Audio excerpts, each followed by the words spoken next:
Hello my dear students, welcome to the world of programming.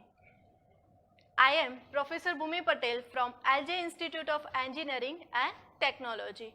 Today I will be discussing about the introduction and course content for our subjects. In last video lecture, we have seen why it's important to start and learn with a C programming as a beginner.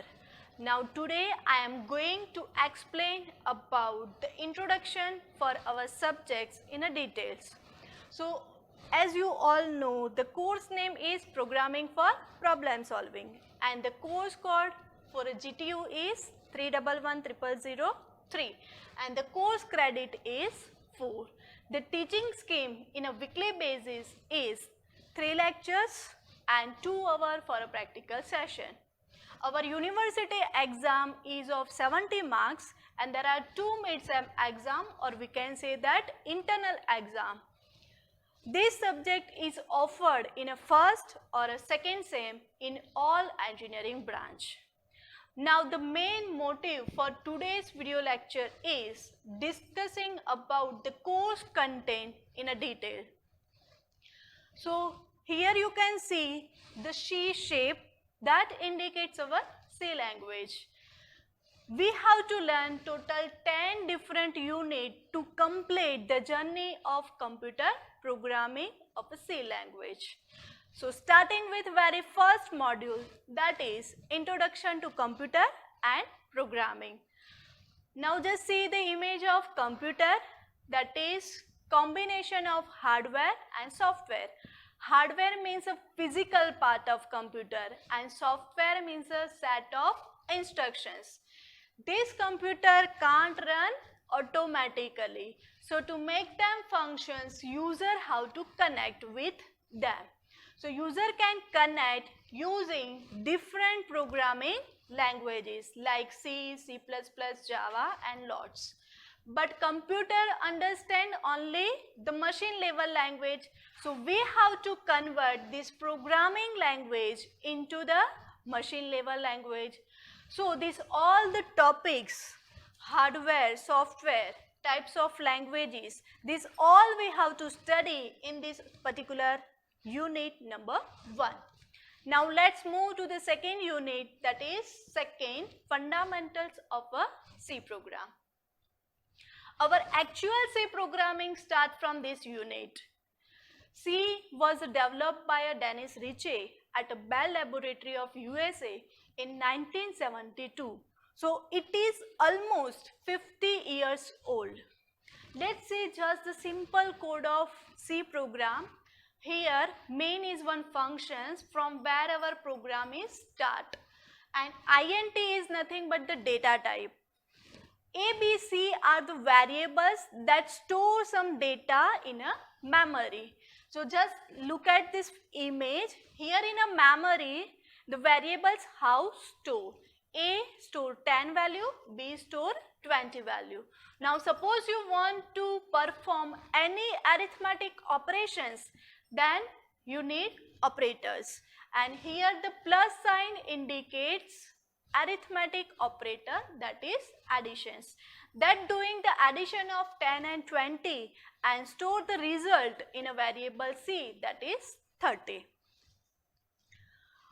Now move to the next unit, and these all are the topics which we have to learn in a second unit: data types, operators, structure of C program and many more.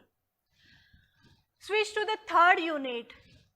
According to the current situation of COVID-19, the temperature testing is almost mandatory everywhere. So this temperature testing, that is temperature is less than 100, that indicates you are safe. Otherwise, you have a symptom of a COVID. This temperature testing is nothing but the condition. So to write such a condition in our C language, such a code is there. Using this if statements, we can check for only single person.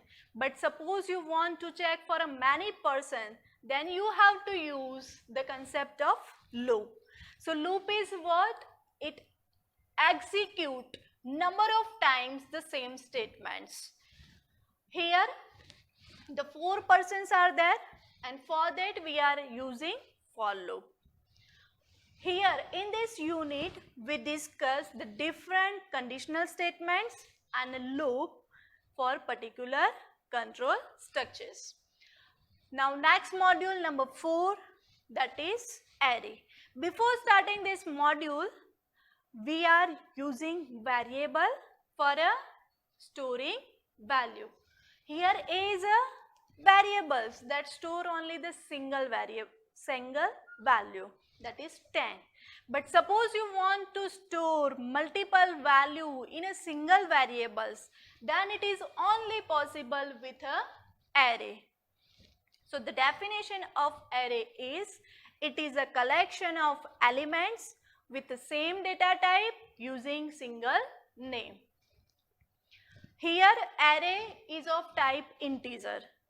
If you want to store your name, then it is not possible because name contains characters, alphabets. So here we have to use character data type first. Character store only the one data. Character store only the one data, but my name contains so many datas. For that we are using character array, and that character array is nothing but the string. So the definition of string is, it is a sequence of character that treated as a single data item. Here in a string we can learn about the inbuilt functions provided in a string.h header files. So these all topics we have to learn in an array and a string unit. Now upcoming module is unit number 5, that is functions. There are mainly two kinds of functions. First one is a library function and second one is a user defined functions. As we discussed in a previous unit string, there are so many inbuilt functions like strlen, strrev, that is for a string, and that are already provided in our C library. That is known as the library functions. But suppose user want to create its own functions that are not in a library, then also it is possible with this unit, user defined functions. So what is function first? So it is a self-contained block of code that performs some specific task. Understand with simple example of calculator that performs so many tasks: addition, multiplication, square root, log, sine, cos. These all operations, tasks, we can say that our module or our functions. So in functions, we have to discuss, we have to study the different advantages of functions, categories of functions and much more. Coming to the 6th module, recursion. Now what is recursion? Recursion means function call itself. It is an alternative of loop. So we can apply the concept of recursion in a different data structures, in a different sorting algorithms, and to find the files from a folder and from a subfolders. So in this unit we have to learn the different advantages of recursion and some application of a recursion. Now move to the next unit, number 7, that is pointer. Pointer is used to store the address of a variables. How? Let's understand with simple day-to-day life example. There is a bank with a locker and each locker maintains some unique code. That unique code we can say that our address.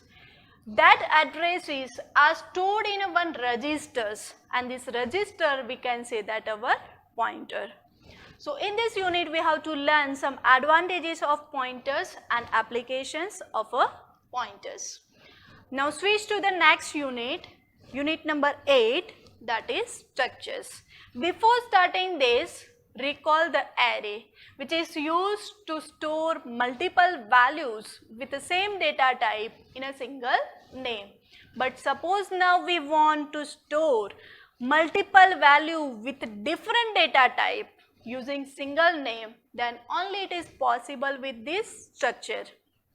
Let's understand here one box is there, that is our variable that store the dissimilar data items together.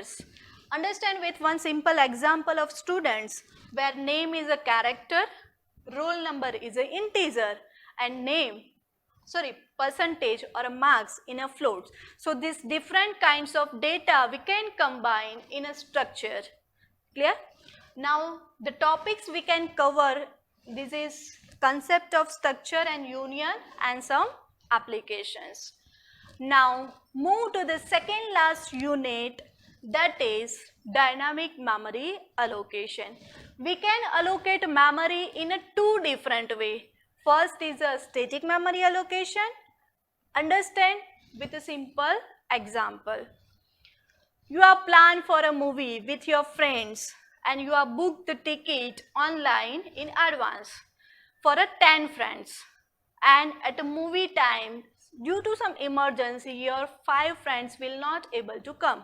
Then what happen? The 5 remaining tickets will be waste. The same thing will be happen in a static memory allocation.